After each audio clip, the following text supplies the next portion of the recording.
Eliani, natoka idara ya elimu sekondari. Sekondari tulio nayo katika kata hii ya Kirusha ni shule ya sekondari Kirusha. Sawa? Sawa jamani.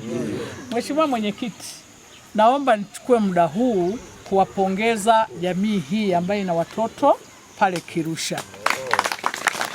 Ninawapongeza kwa nini? Ninawapongeza kwa sababu tuna wanafunzi 426 shule ile, ambapo mpaka leo, yani hata tukiondoka tukienda sasa hivi, wale wanafunzi wanapata chakula shuleni.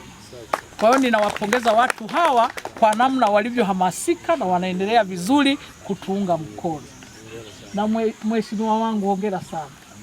Amin. Lakini pia Mheshimiwa Mwenyekiti, shule ya sekondari Kirusha kama tunavyojua ni miongoni mwa shule ambazo zina mapambano makali sana, hasa katika kujifunza na kufundisha. Shule ya sekondari Kirusha mwaka juzi 2024 ilikuwa miongoni mwa shule kiwilaya iliyochukua namba 2 katika ufaulu wa kidato cha 4. Kwa hiyo mimi naendelea kuwapongeza hawa watu kwa jitihada kubwa wanazozifanya. Lakini pia kwa mwaka huu, mwaka uliopita 2025, shule yetu ya Kirusha imekuwa miongoni mwa shule, imekuwa namba 14 kwa ufaulu katika shule 38 ambazo tunazo katika halmashauri ya wilaya ya Ngara. Jamani, hongereni sana, hongereni sana. Mheshimiwa Mwenyekiti, katika haya yote mimi naomba niombe jambo moja. Kijiji hiki cha Kirusha umeme upo, mimi nashukuru kabisa. Lakini tutasikitika kwa sababu shule ya sekondari ile haina umeme mpaka sasa hivi. Tumeshalipia mita, tumeshafanya, lakini umeme bado. Kwa sababu pale tunatengeneza wale wakubwa wa kesho, tunaomba umeme tafadhali. Ndugu zangu wananchi, wale watoto naomba tuwatumie, tuwaelekeze namna ya uzalishaji. Tunajua kabisa sasa hivi kuna mabadiliko katika sera ya elimu.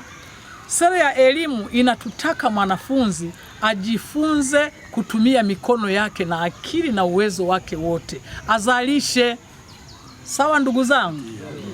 Watoto wazalishe. Wanapokuja nyumbani, tusiwatumie wale watoto kubeba mizigo kwenda kwa majirani zetu. Tusifanye hivyo. Tuwatumie wale watoto kuzalisha, walime, wapalilie, wafyeke. Ndizo shughuli hizo, ili kuwatengeneza katika kipindi kijacho watoto hawa waweze kujitegemea. Sawa ndugu zangu? Tufanye hivyo, tutakuwa tumekiokoa kizazi hiki. Lakini pia mwenyekiti, jambo lingine ambalo ninaishukuru serikali. Serikali imetuletea vifaa ambavyo sasa vinatumia umeme mkubwa. Tumeletewa photocopy machine pale shule ya sekondari Kirusha. Tumeletewa kompyuta shule ya sekondari Kirusha. Kama nilivyosema, tukipata umeme wenye nguvu kiasi fulani, haya mambo yataenda vizuri na watoto wetu watajifunza vizuri. Naomba kuwasilisha mwenyekiti. Kata yetu ya Kirusha yenye vijiji vinne ilikuwa na kijiji kimoja tu chenye umeme ambacho ni Mwivuza. Yaani 2020